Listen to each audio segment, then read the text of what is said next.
Aos 68 anos, depois de trabalhar 45 anos como mecânico, nunca imaginei que meu próprio filho riria da minha cara quando eu mais precisasse dele. Mas foi exatamente isso que aconteceu numa tarde de terça-feira que mudou nossa relação para sempre. Meu nome é Roberto Silva, e durante 4 décadas e meia acordei às 5 da manhã para trabalhar na oficina mecânica que construí do zero. Comecei consertando bicicletas na garagem de casa, em 1978, quando meu filho Pedro tinha apenas 2 anos. Minha esposa Carmen, que Deus a tenha, sempre me apoiou quando eu chegava em casa com as mãos sujas de graxa e o corpo dolorido, mas com o orgulho de quem sabia que estava construindo algo para a família. Lembro-me como se fosse ontem do dia em que consegui alugar meu primeiro espaço comercial. Era uma garagem pequena, úmida, no bairro da Vila Madalena, em São Paulo. Custava R$ 380 por mês, uma fortuna para nós na época. Carmen costurava à noite para complementar a renda, e eu trabalhava até às 11 da noite, 7 dias por semana. Pedro dormia no berço improvisado no cantinho da oficina, enquanto eu terminava os últimos concertos do dia. Durante todos esses anos, minha prioridade sempre foi uma: dar ao Pedro tudo que eu não tive. Estudei apenas até a 8ª série porque precisei trabalhar para ajudar minha mãe viúva. Jurei que meu filho nunca passaria por isso. Ele sempre teve os melhores cadernos, os uniformes mais bonitos, as melhores escolas particulares que meu suor conseguia pagar. Quando Pedro completou 18 anos, em 1994, eu já tinha uma oficina com 6 funcionários e atendia os carros mais caros da região. BMWs, Mercedes, Volvos, todos passavam pelas minhas mãos. Os proprietários me respeitavam porque eu era honesto e competente. Seu Roberto não cobra caro e faz o serviço direito, diziam. Era meu cartão de visita. Pedro sempre foi um menino inteligente. Tirava notas altas, falava bem. Tinha o dom da palavra que eu nunca tive. Quando chegou a hora do vestibular, ele queria fazer administração de empresas na PUC. A mensalidade custava R$ 890 por mês, mais que o aluguel da minha primeira oficina. Carmen ficou assustada com o valor, mas eu disse: se é o sonho dele, vamos realizar. Durante 5 anos paguei religiosamente aquela mensalidade. Nunca atrasei um dia sequer. Cortei minhas despesas, vendi meu carro e andava de ônibus. Deixei de renovar as ferramentas da oficina. Mas Pedro estava na universidade, e isso era o que importava.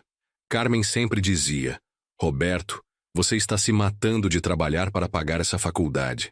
E eu respondia: é para nosso filho ter uma vida melhor que a nossa. Em 1999, Pedro se formou. Lembro-me da formatura como um dos dias mais felizes da minha vida. Ele estava lindo de cabelo e beca, recebendo o diploma de bacharel em administração. Carmen chorou de emoção, e eu senti que todo o sacrifício tinha valido a pena. Gastei R$ 1.200 na festa de formatura, dinheiro que não tinha, mas que peguei emprestado porque meu filho merecia.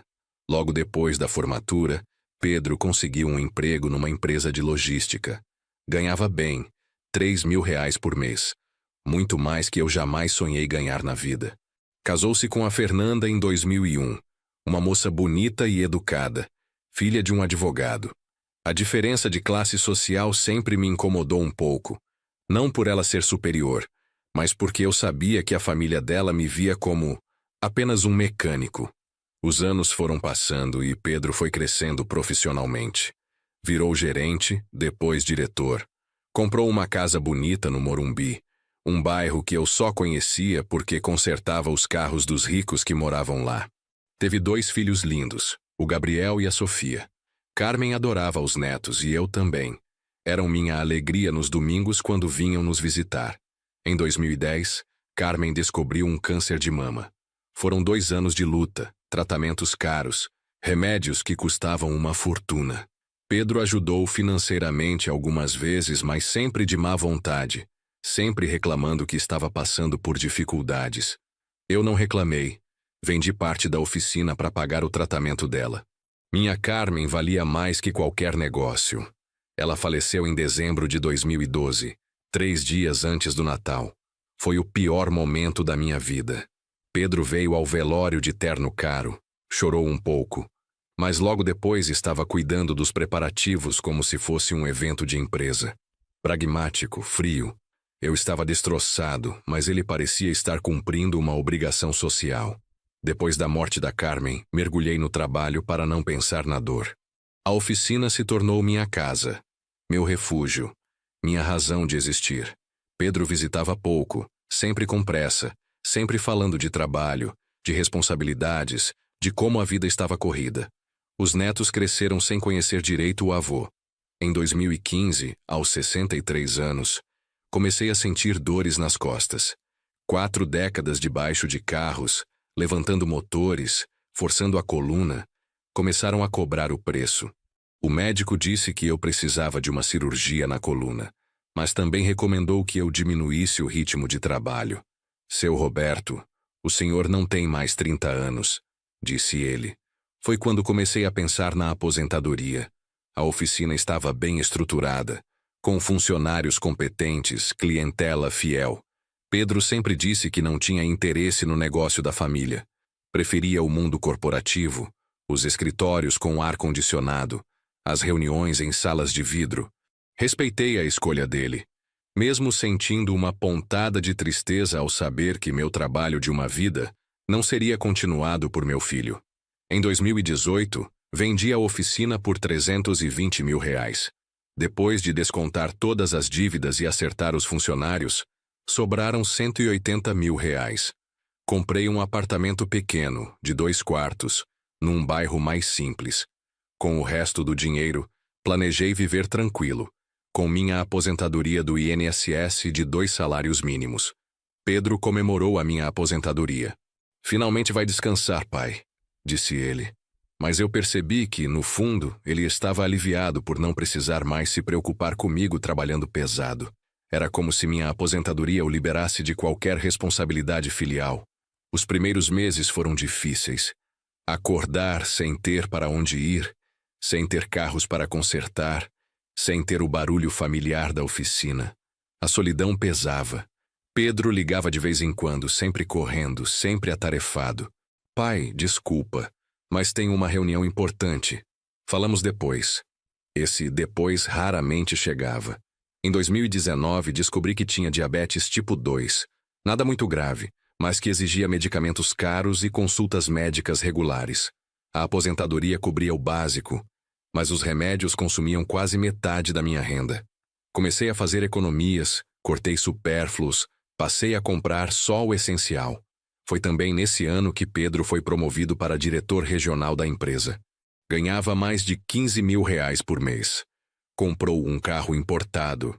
Matriculou os filhos numa escola internacional caríssima.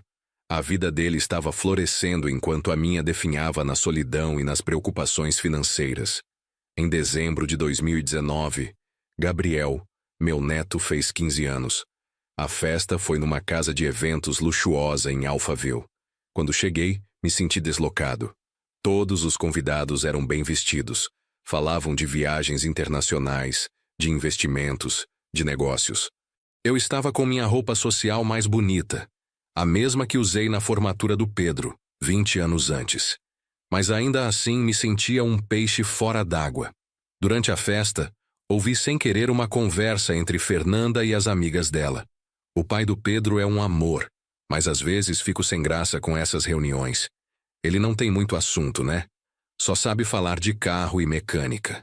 As mulheres riram baixinho, e eu fingi que não ouvi, mas a frase ficou martelando na minha cabeça durante semanas. Em 2020, a pandemia mudou tudo. Meu pequeno mundo ficou ainda menor. Pedro trabalhava de casa e tinha ainda menos tempo para conversas. Os netos não podiam mais visitar. Passei meses sem ver ninguém da família, apenas falando por WhatsApp, aplicativo que aprendi a usar com dificuldade. Foi durante esse período que minha situação financeira começou a apertar de verdade. Os remédios subiram de preço. O apartamento precisou de alguns reparos. E minha aposentadoria não acompanhava a inflação. Comecei a usar as economias que havia guardado da venda da oficina. Em 2021, precisei fazer uma cirurgia de catarata. O SUS tinha uma fila de 2 anos, e eu estava praticamente cego do olho esquerdo. A cirurgia particular custava R$ 3.500 por olho. Paguei com o que restava das minhas economias. Pedro soube depois da cirurgia e disse: "Pai, por que não me falou? Eu poderia ter ajudado." Mas não era verdade. Sempre que eu mencionava dificuldades financeiras, ele mudava de assunto ou dizia que também estava passando por dificuldades. Foi em março de 2022 que tudo começou a desmoronar de vez. Descobri que precisava de uma cirurgia na próstata. Nada muito grave, segundo o médico, mas necessário. O SUS novamente oferecia uma espera de meses, e minha idade não permitia mais delongas. A cirurgia particular custaria R$ 8.500, sem contar a internação e os medicamentos pós-operatórios. Pela primeira vez em toda a minha vida adulta, eu precisaria pedir ajuda financeira ao meu filho. Liguei para Pedro numa quinta-feira à noite. Ele atendeu meio distraído, falando algo sobre uma apresentação importante na sexta-feira. Expliquei a situação, falei sobre a cirurgia, os custos, minha dificuldade para pagar. "Pai, olha só, é que eu estou num momento meio complicado aqui. Gabriel vai começar o intercâmbio no ano que vem. Sofia está fazendo curso preparatório para o vestibular. A Fernanda está reformando a casa. São muitas despesas. Vê se consegue parcelar ou espera uma vaga no SUS mesmo." Desliguei o telefone com o coração apertado. Não era pela negativa. Eu entendia que ele tinha suas responsabilidades. Era pelo tom, pela frieza, pela facilidade com que ele sugeriu que eu esperasse uma vaga no SUS, como se minha saúde fosse uma questão de menor importância. Decidi ir até a casa dele no sábado para conversar pessoalmente. Talvez cara a cara ele entendesse melhor minha situação. Peguei 2 ônibus para chegar ao Morumbi. Caminhei 10 quadras porque não queria gastar com táxi. Quando toquei a campainha, Fernanda atendeu. Estava arrumada, com roupas de ginástica caras, claramente se preparando para sair. "Oi, seu Roberto. Pedro está no escritório, mexendo no computador. Entre." Pedro estava em seu home office, numa sala que era maior que minha sala e cozinha juntas. Quando me viu, não levantou da cadeira. Apenas disse: "Oi, pai, tudo bem? O que te traz aqui?" Expliquei novamente sobre a cirurgia, dessa vez com mais detalhes. Mostrei os exames, falei sobre os riscos de esperar muito tempo, expliquei que já havia usado todas minhas economias. Pedro ouviu tudo, mexendo no celular ao mesmo tempo. Quando terminei de falar, ele suspirou fundo e disse: "Pai, olha, eu entendo sua situação, mas você precisa entender a minha também. Eu tenho 2 crianças para criar, uma casa para manter, um padrão de vida para sustentar. Não posso ficar bancando." "Bancando?" interrompi. "Filho, eu não estou pedindo um favor. Estou pedindo um empréstimo. Posso pagar em parcelas com juros se necessário." Foi aí que ele fez algo que jamais vou esquecer. Pedro riu. Não foi um sorriso irônico ou um riso nervoso. Foi uma gargalhada genuína, debochada. "Pai, emprestar? Com que garantia? Você ganha 2 salários mínimos e tem 68 anos. Qual banco emprestaria dinheiro para o senhor?" Ele continuou rindo enquanto falava. "Olha, eu sei que é difícil aceitar, mas você precisa ser realista. Sua época de grandes despesas passou. O SUS existe para isso, para pessoas na sua situação." Senti como se tivesse levado um soco no estômago. "Pessoas na minha situação", ele disse, como se eu fosse um indigente qualquer, não o homem que trabalhou 45 anos para dar a ele tudo o que ele tem hoje. Pedro disse com a voz trêmula: "Você se lembra de quem pagou sua faculdade?" "Claro que lembro, pai, e sou grato por isso. Mas isso foi há mais de 20 anos. As circunstâncias mudaram. Eu tenho minhas responsabilidades agora. E eu não sou uma delas?" Ele parou de rir, mas manteve aquela expressão de condescendência. "Pai, não seja dramático. Você tem casa, aposentadoria, plano de saúde?" "Não tenho plano de saúde", interrompi. "Nunca tive dinheiro para pagar." "Bem, então o SUS. Foi para isso que você pagou impostos a vida toda, não foi?" Naquele momento, algo se quebrou dentro de mim. Não foi só a decepção com a resposta dele. Foi a descoberta de que meu filho, o menino pelo qual sacrifiquei tudo, me via como um fardo, um problema a ser gerenciado, não resolvido. Levantei-me da cadeira e disse: Está bem, filho. Entendi perfeitamente. Ah, pai, não fica assim. É só uma questão de prioridades. Quando as coisas melhorarem aqui, a gente conversa. Saí daquela casa com uma dignidade que eu não sabia que ainda possuía. Durante a longa viagem de ônibus de volta para minha casa, tomei uma decisão que mudaria tudo. Cheguei em casa e liguei para meu contador, seu Arnaldo, que cuidava das finanças da minha antiga oficina há mais de 15 anos. Seu Roberto, que bom ouvir sua voz. Como vai a aposentadoria? Preciso da sua ajuda, Arnaldo. Preciso de informações sobre umas contas antigas. Expliquei o que precisava, e ele marcou de me encontrar na segunda-feira. Domingo foi um dia de reflexão. Revirei papéis antigos, documentos guardados, fotos da época em que Pedro era pequeno. Encontrei todos os comprovantes de pagamento da faculdade dele. 5 anos de mensalidades, pagas rigorosamente em dia. O valor total corrigido pela inflação daria cerca de R$ 89 mil hoje. Segunda-feira, encontrei Arnaldo no escritório dele. Um senhor de 72 anos, contador há quase meio século, que sempre foi honesto comigo. Arnaldo, eu quero que você me ajude com uma coisa. Preciso calcular exatamente quanto gastei com a educação do Pedro, desde o colegial até a faculdade. Quero tudo documentado com correção monetária. Ele me olhou com curiosidade, mas não fez perguntas. Trabalhamos juntos a tarde toda. Colégio particular, 6 anos. Cursinho pré-vestibular, 1 ano. Faculdade, 5 anos. Livros, uniformes, materiais, formatura. O total, corrigido pela inflação até 2022, era de R$ 127.350. Seu Roberto, posso perguntar para que precisa disso? Preciso cobrar uma dívida antiga, respondi. Na terça-feira fui ao cartório e registrei tudo em ata notarial. Arnaldo foi minha testemunha. O documento oficial declarava que Pedro Roberto Silva devia ao pai, Roberto Silva, a quantia de R$ 127.350, referente aos gastos com sua educação, valor que deveria ser considerado como empréstimo a ser quitado. Claro que, legalmente, aquilo não tinha valor nenhum. Um pai não pode cobrar de um filho os gastos com educação. Mas eu não estava interessado em questões legais. Estava interessado em questões morais. Na quarta-feira, imprimi tudo. Os comprovantes de pagamento, a ata notarial, um relatório detalhado de cada centavo gasto. Coloquei tudo numa pasta organizada e fui até a empresa onde Pedro trabalhava. A sede da empresa era impressionante. Um prédio de vidro de 20 andares na Faria Lima. Pedro era diretor do 8º andar. Quando cheguei na recepção, pedi para falar com ele. Seu Roberto Silva, disse a recepcionista. Sou o pai do diretor Pedro Silva. Ela ligou para o andar dele. Senhor Pedro, seu pai está aqui na recepção. Ouvi a resposta dele pelo fone. Meu pai? O que ele está fazendo aqui? Manda ele subir. Quando saí do elevador no 8º andar, Pedro já estava me esperando, visivelmente constrangido. A secretária dele e alguns colegas olhavam discretamente. Pai, o que está fazendo aqui?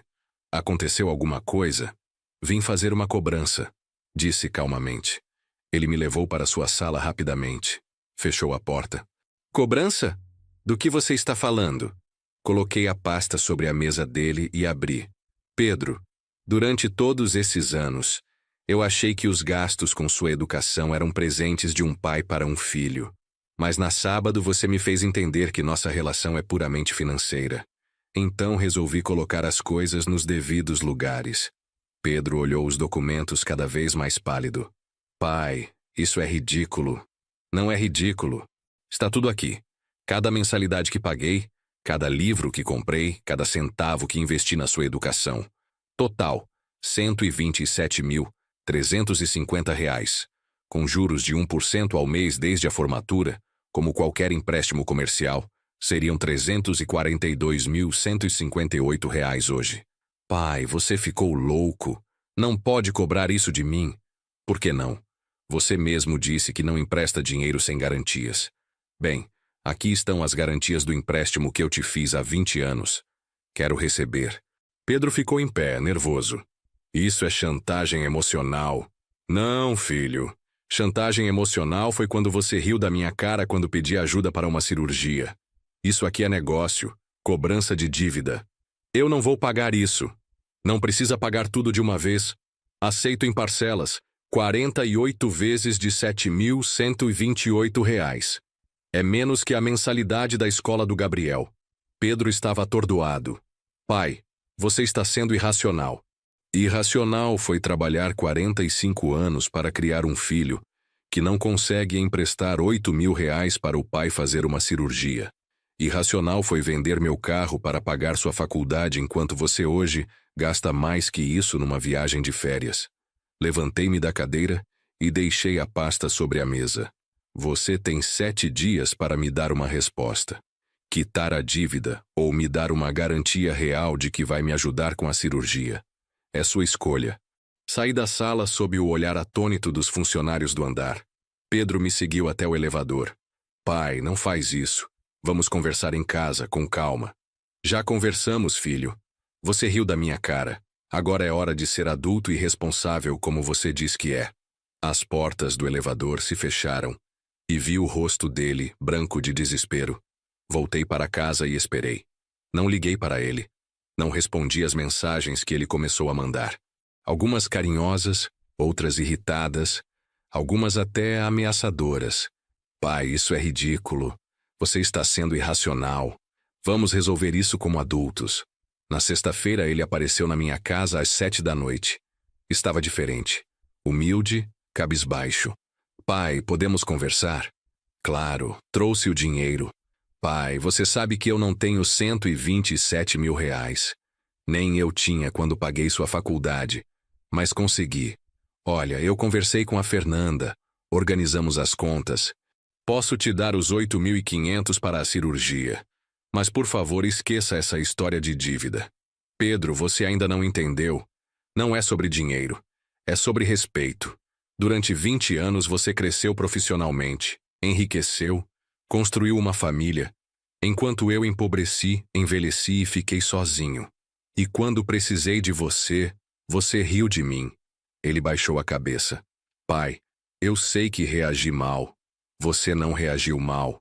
Você mostrou quem realmente é. Um homem que se tornou exatamente igual àqueles clientes ricos que desprezavam o mecânico, mas precisavam dos meus serviços.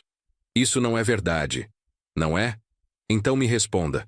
Quantas vezes você me visitou no último ano? Quantas vezes ligou só para saber como eu estava? Quando foi a última vez que apresentou os filhos para os amigos dizendo com orgulho: "Este é meu pai"? Pedro ficou em silêncio. Você tem vergonha de mim, filho. Vergonha do mecânico que te criou. Vergonha das minhas mãos calejadas. Vergonha da minha educação simples. E tudo bem, eu aceito isso. Mas então nossa relação vai ser puramente comercial. Pai, não tem pai, tem Senhor Roberto. E o Senhor Roberto quer receber a dívida que o Senhor Pedro contraiu. Ele tentou argumentar, chorou, implorou. Mas eu estava irredutível. Havia passado o ponto sem volta. No sábado, Pedro voltou com Fernanda e as crianças. A estratégia era usar os netos para me amolecer. Gabriel e Sofia, que já estavam crescidos, não entendiam direito o que estava acontecendo, mas percebiam a tensão. Vô, papai disse que vocês brigaram, disse Sofia com seus 16 anos. Não brigamos, minha filha. Apenas descobrimos que temos uma pendência financeira para resolver. Fernanda tentou mediar. Seu Roberto, o Pedro reconhece que reagiu mal. Ele quer ajudar com a cirurgia. Não pode ser assim? Fernanda, durante 20 anos eu fui apenas o pai do Pedro para vocês.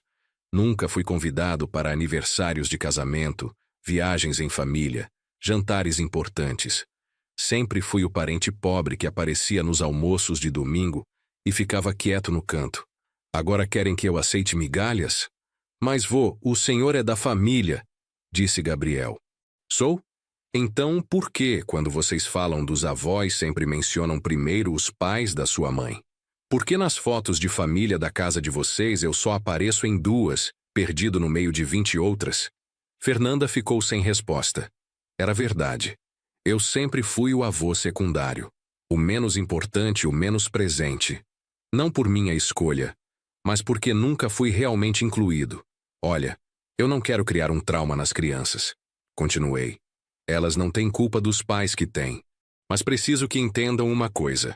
Respeito não se compra, não se herda, não se dá de presente. Respeito se conquista. E vocês perderam o meu. Pedro tentou mais uma abordagem.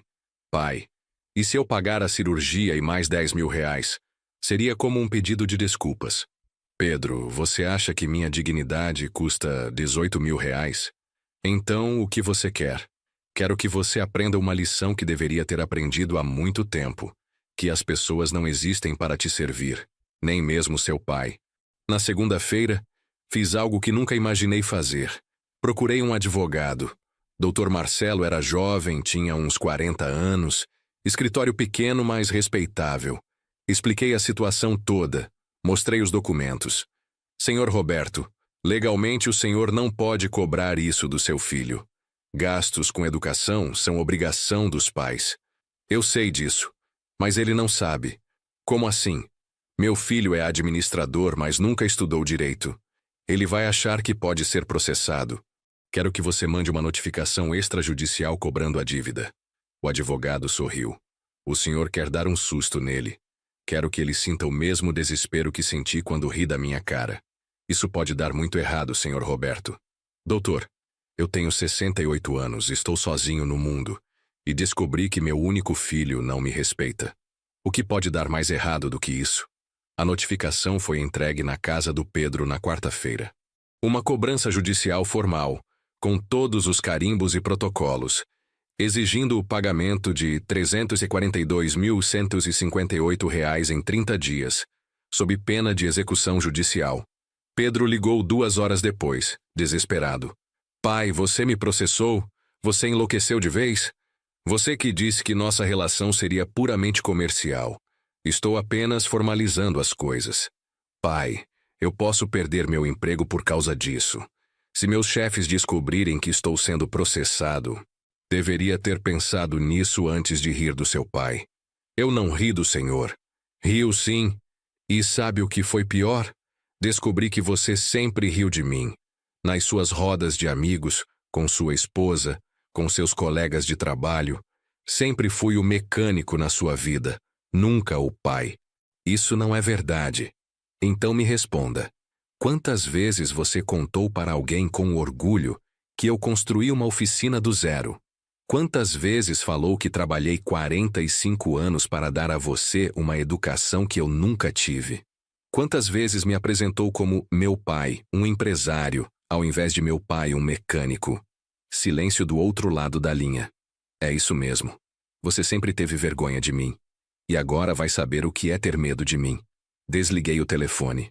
Na quinta-feira, Pedro apareceu na minha casa com uma pasta cheia de documentos. Pai, consegui um empréstimo. Posso pagar 20 mil reais agora e o resto em parcelas. Não quero mais seu dinheiro, Pedro. Como assim? Você está me processando. Estou.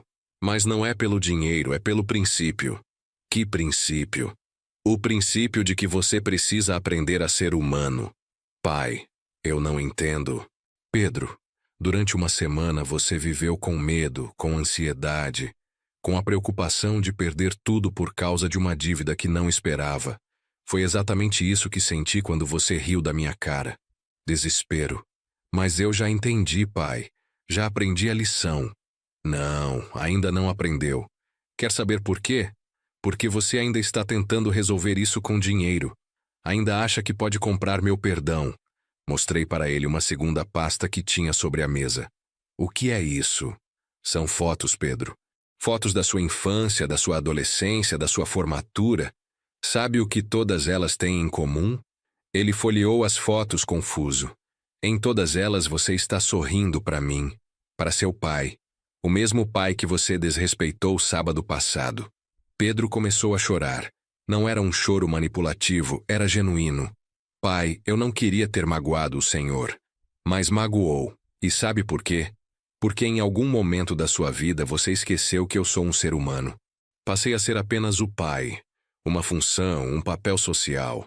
Não, Roberto, não o homem que tem medos, dores, necessidades, sonhos.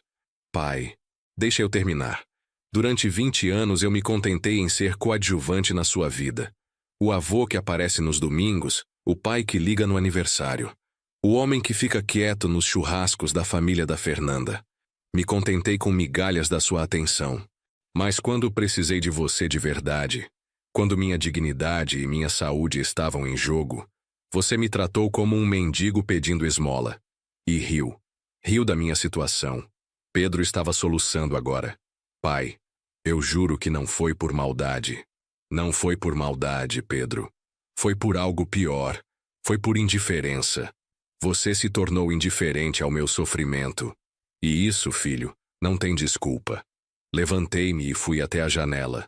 Lá fora a vida continuava normal. Crianças brincando, carros passando, o mundo girando como se nada estivesse acontecendo. Pedro, você sabe qual foi o momento mais doloroso da minha vida? Quando mamãe morreu. Não, foi quando você riu. Porque quando sua mãe morreu, eu sabia que ela me amava. Sabia que nossa vida juntos tinha significado. Mas quando você riu, descobri que meu próprio filho não me via como igual. Pai, por favor, me perdoa. Pedro, não é questão de perdão. É questão de consequências. Você é adulto, é pai, é diretor de empresa. Precisa aprender que cada escolha tem consequências. Voltei para a mesa e peguei um documento que havia preparado. O que é isso? É uma procuração. Estou te dando poderes para administrar meus bens, minha conta bancária, minha aposentadoria, tudo. Pedro ficou confuso. Eu não entendo. É simples. Se nossa relação é puramente financeira, então você vai administrar minhas finanças. Vai pagar minhas contas, meus remédios, minha comida, minha cirurgia, tudo. Pai, não precisa disso. Precisa sim. Porque assim você vai descobrir quanto custa manter um idoso de 68 anos. Vai ver todo mês quanto gasto, do que preciso, quais são minhas dificuldades reais. Mas, pai, não tem mas. Você assumiu a responsabilidade quando decidiu que eu era um peso. Agora vai carregar esse peso direito. Pedro estava desesperado. Pai, eu não quero administrar sua vida. Eu quero que o senhor seja meu pai. Ah, agora quer que eu seja seu pai? Engraçado como a perspectiva muda quando as responsabilidades aparecem, né? Naquele momento meu telefone tocou. Era o Dr. Henrique, o urologista. Senhor Roberto, consegui encaixar o senhor para a cirurgia na próxima segunda-feira. Um paciente cancelou. Doutor, obrigado, mas ainda estou resolvendo a questão do pagamento. Pedro me arrancou o telefone da mão. Doutor? Aqui é Pedro Silva, filho do senhor Roberto. Pode marcar a cirurgia sim, eu vou até aí agora acertar tudo. Desliguei o telefone e olhei para ele. Pronto, pai, está resolvido. Pedro, eu não pedi isso. Eu sei, mas estou fazendo porque quero, não porque o senhor me obrigou ou processou. Estou fazendo porque finalmente entendi. Entendeu o quê? Que o senhor nunca me pediu nada em 43 anos de vida. Nunca. Nem dinheiro, nem favores, nem sequer atenção. O senhor sempre deu, sempre se sacrificou, sempre colocou minha felicidade na frente da sua. E na primeira vez que precisou de mim, eu falhei. Pedro sentou na cadeira, cabisbaixo. Pai, eu me tornei exatamente o tipo de pessoa que eu costumava criticar quando era jovem. Lembra quando eu falava mal dos clientes ricos que tratavam o senhor com desprezo? Eu me tornei um deles. Era verdade. Pedro sempre ficava indignado quando via algum cliente me tratando mal na oficina. Pai, esse cara se acha superior só porque tem dinheiro, dizia ele. E agora havia se tornado exatamente isso. Pedro, você quer saber qual é a verdadeira diferença entre nós dois? Qual? Quando você tinha 5 anos e quebrou o braço, eu vendi meu relógio, a única coisa de valor que eu tinha, para pagar o hospital particular porque não queria que você esperasse no SUS.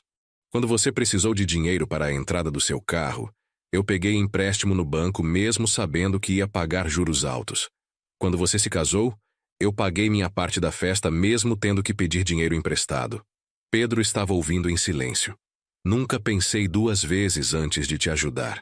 Nunca calculei se valia a pena, se eu tinha dinheiro, se ia me prejudicar. Eu apenas ajudava, porque é isso que se faz por quem a gente ama. E eu não fiz isso com o Senhor. Não. Você calculou. Pesou prós e contras. Considerou seu padrão de vida, suas prioridades. Me transformou numa planilha de Excel.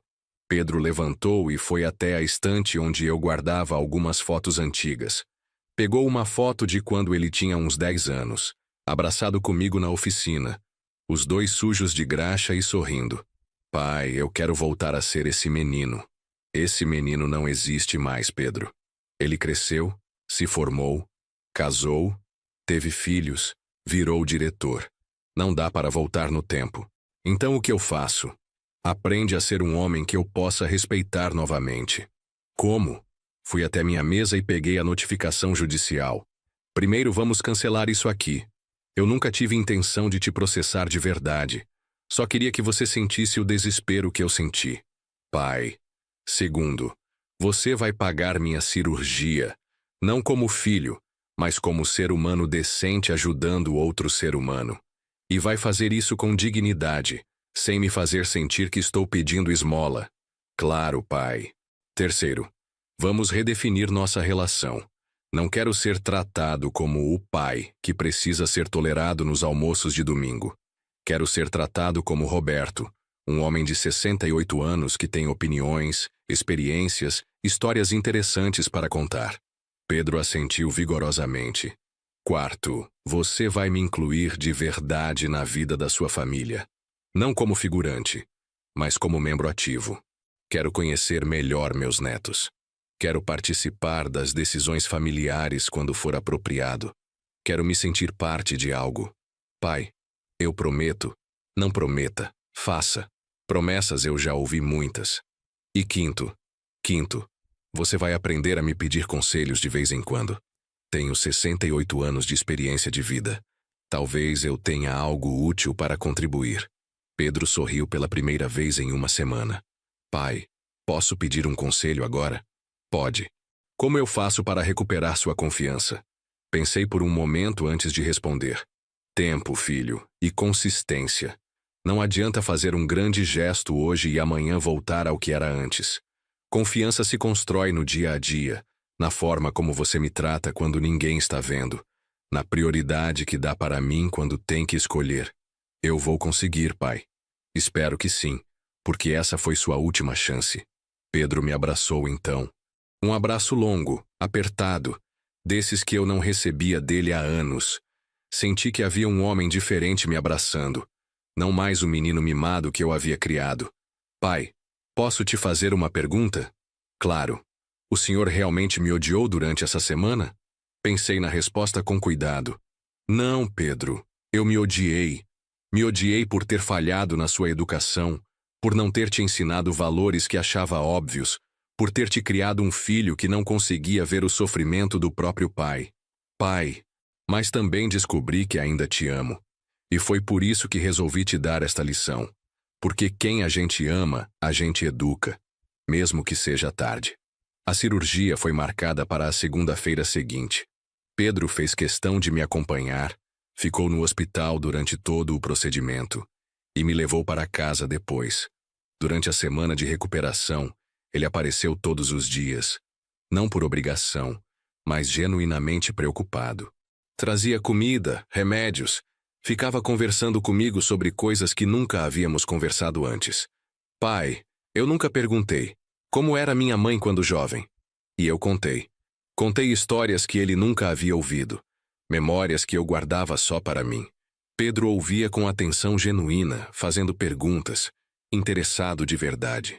E como o Senhor conseguiu construir a oficina? Contei sobre os primeiros anos difíceis, sobre os erros que cometi, sobre como aprendi o ofício na prática, sobre os clientes que me ensinaram tanto quanto os carros que consertei. Pai, o Senhor tem histórias incríveis. Por que nunca contou isso antes? Porque vocês nunca perguntaram. E eu achava que não era interessante o suficiente para vocês. Foi então que Pedro disse algo que me surpreendeu. Pai, eu queria levar o Gabriel e a Sofia para conhecer a sua antiga oficina. Queria que eles soubessem de onde vem nossa família. A oficina não é mais minha, Pedro. Eu sei. Mas podemos passar lá, conversar com quem comprou, contar para as crianças como tudo começou. E fizemos isso no sábado seguinte. Os 4, Pedro, Gabriel, Sofia e eu, fomos até minha antiga oficina.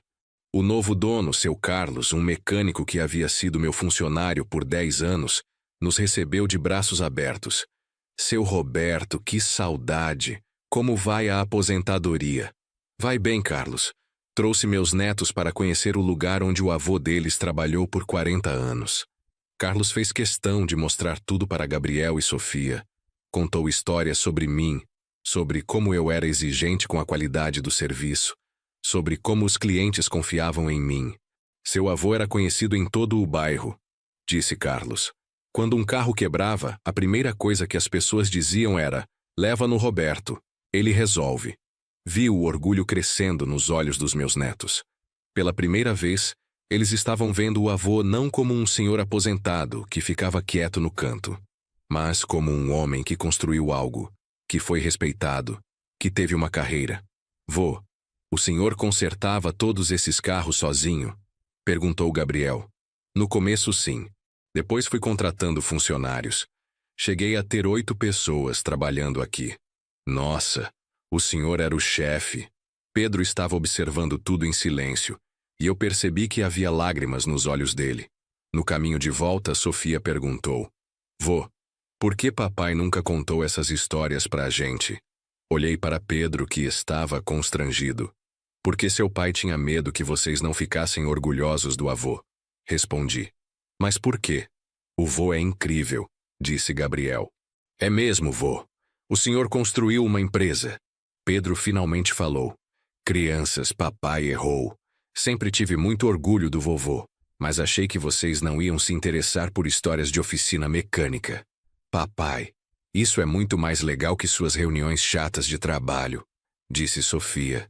E todos nós rimos. Naquela noite Pedro me ligou. Pai, muito obrigado pelo passeio de hoje. Por quê? Porque vi meus filhos olhando para o Senhor com admiração. E percebi que eles têm razão. O Senhor é incrível.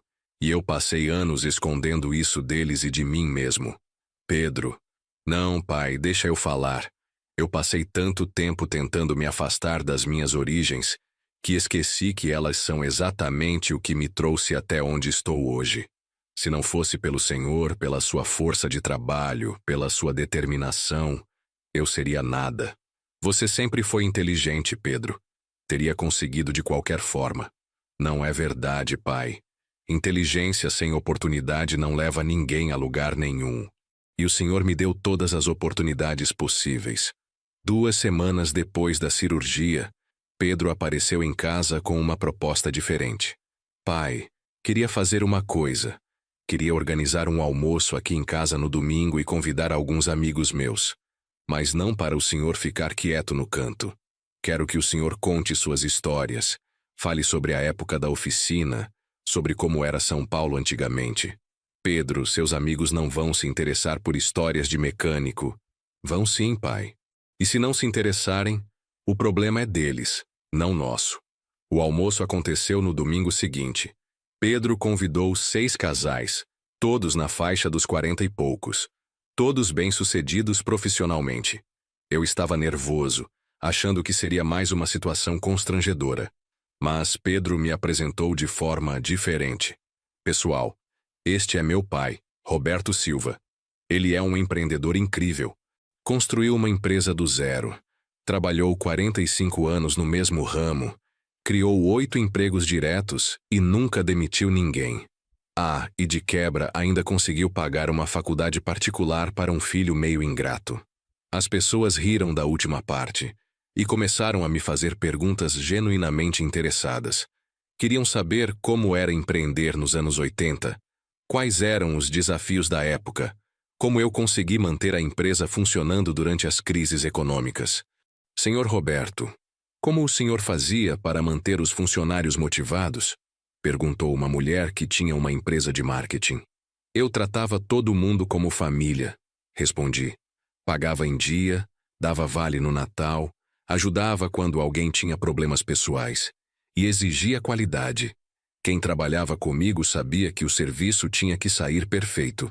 E como lidava com a concorrência? Sendo melhor, mais honesto, mais caprichoso, mais pontual. Cliente satisfeito não procura concorrente. As perguntas continuaram por 2 horas. Contei histórias engraçadas, desafios que enfrentei, lições que aprendi. Para minha surpresa, eles estavam genuinamente interessados. Senhor Roberto, disse um dos amigos do Pedro, o senhor já pensou em escrever um livro sobre empreendedorismo? Essas experiências são valiosas. Olhei para Pedro, que estava sorrindo orgulhoso. Nunca pensei nisso, respondi. Deveria pensar. Tem muito empresário jovem que poderia aprender com sua experiência. Quando os convidados foram embora, Pedro veio me abraçar. Pai, foi incrível ver como as pessoas te admiraram hoje. Eles foram educados. Não, pai. Foi admiração genuína. E sabe por quê? Porque o que o senhor fez foi extraordinário. Construir uma empresa, manter funcionários por décadas, criar um filho na universidade. Tudo isso sem herança, sem ajuda, sem privilégios. É uma conquista e tanto. Naquela noite, sozinho em casa, refleti sobre como tudo havia mudado.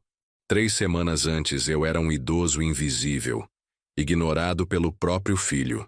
Agora estava sendo tratado com o respeito que sempre mereci. Mas a mudança mais importante não foi no Pedro. Foi em mim mesmo. Durante anos, eu havia aceitado ser diminuído, ser tratado como menos importante, ser colocado em segundo plano. Havia permitido que minha autoestima fosse destruída pela indiferença da única família que me restava. A semana que passei cobrando do Pedro me ensinou algo fundamental. Respeito não se pede, se conquista. E às vezes é preciso lutar por ele, mesmo quando a luta é contra quem mais amamos. Na segunda-feira seguinte, recebi uma ligação inesperada. Alô, senhor Roberto. Aqui é Marina, da editora Planeta. Recebi seu contato através do Pedro Silva. Ele nos procurou falando sobre suas experiências como empreendedor. Teríamos interesse em conversar sobre um possível livro. Fiquei surpreso. Pedro não havia me contado nada. Mas eu nunca escrevi nada. Não tem problema, temos ghostwriters que podem te ajudar. O importante é o conteúdo, a experiência de vida. Podemos marcar uma conversa? Liguei para Pedro assim que desliguei com a editora. Pedro, o que você fez? Pai, depois do almoço de domingo, fiquei pensando no que as pessoas falaram. Resolvi procurar algumas editoras. Acho que o senhor tem muito a ensinar para outras pessoas. Mas eu não sei escrever livro. Não precisa saber, pai. O senhor sabe viver. E isso é muito mais difícil. 3 meses depois comecei a trabalhar no livro. 2 vezes por semana me encontrava com Carla, a ghostwriter, e contava minhas histórias. Ela gravava tudo e depois transformava em texto. Senhor Roberto, suas histórias são fascinantes, ela dizia. Especialmente a parte sobre como o senhor lidou com a crise dos anos 90. Foi difícil. Perdi metade dos clientes em 6 meses. Mas em vez de demitir funcionários, cortei meu próprio salário pela metade e pediu para todo mundo aceitar uma redução temporária. E deu certo? Deu. Quando a crise passou, todo mundo ainda estava lá, e a oficina saiu mais forte. Os funcionários nunca esqueceram que eu não os abandonei na dificuldade. Essas conversas me fizeram perceber que eu realmente havia vivido uma vida interessante. Havia enfrentado desafios, tomado decisões difíceis, construído algo duradouro. Pela primeira vez em anos, senti orgulho da minha trajetória. Pedro começou a me visitar mais frequentemente. Não por obrigação, mas porque genuinamente gostava da minha companhia. Descobrimos que tínhamos muito mais em comum do que imaginávamos. Pai, o senhor sabia que estou enfrentando um problema parecido com o que o senhor enfrentou em 95? Qual? Um concorrente grande está fazendo dumping, oferecendo serviços abaixo do custo para roubar nossos clientes. Como o senhor lidaria com isso? E eu dei meu conselho. Não como pai dando palpite, mas como empresário experiente compartilhando conhecimento. Pedro não apenas ouviu, como implementou algumas das minhas sugestões. Funcionou, pai. A estratégia que o senhor sugeriu funcionou perfeitamente. 6 meses depois do nosso confronto, nossa relação estava completamente transformada. Pedro me incluía em suas decisões, pedia minha opinião sobre assuntos diversos, me apresentava com orgulho para colegas e amigos. Gabriel e Sofia começaram a passar mais tempo comigo. Descobriram que o avô tinha histórias interessantes para contar, experiências únicas para compartilhar. Gabriel, que estava escolhendo a profissão, disse que queria ser engenheiro mecânico, igual ao vô. Seu avô não é engenheiro, Gabriel, corrigiu Pedro. Eu sei, papai. Mas ele entende de mecânica melhor que qualquer engenheiro que eu conheça.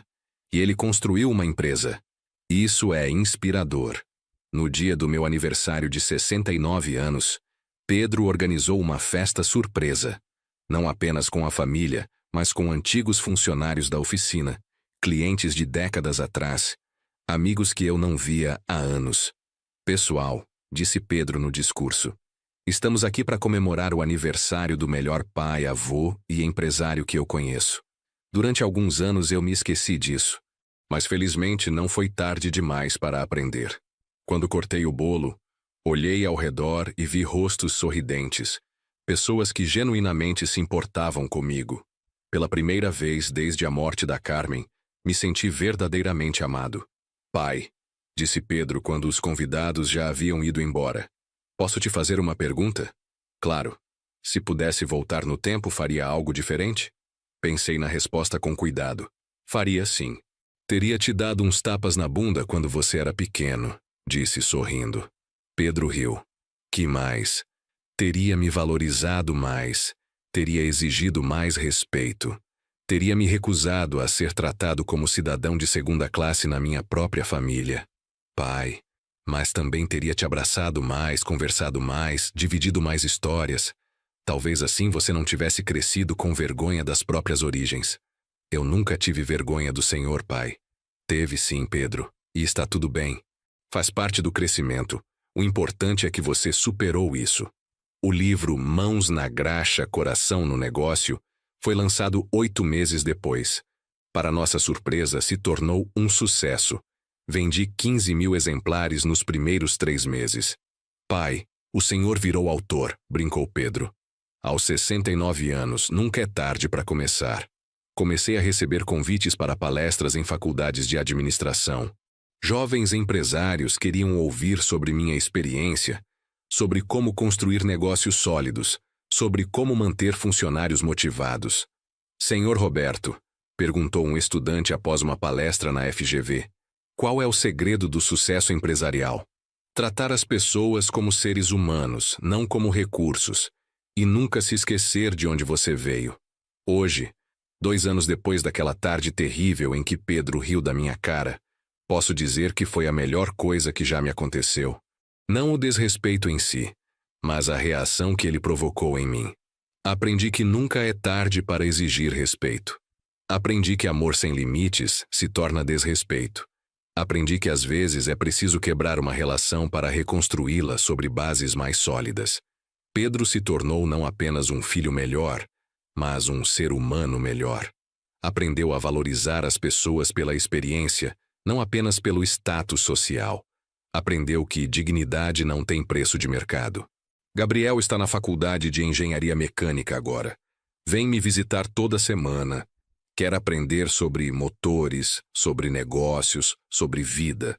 Sofia está no último ano do colegial e já disse que quer estudar administração, para continuar a tradição da família de empreendedores.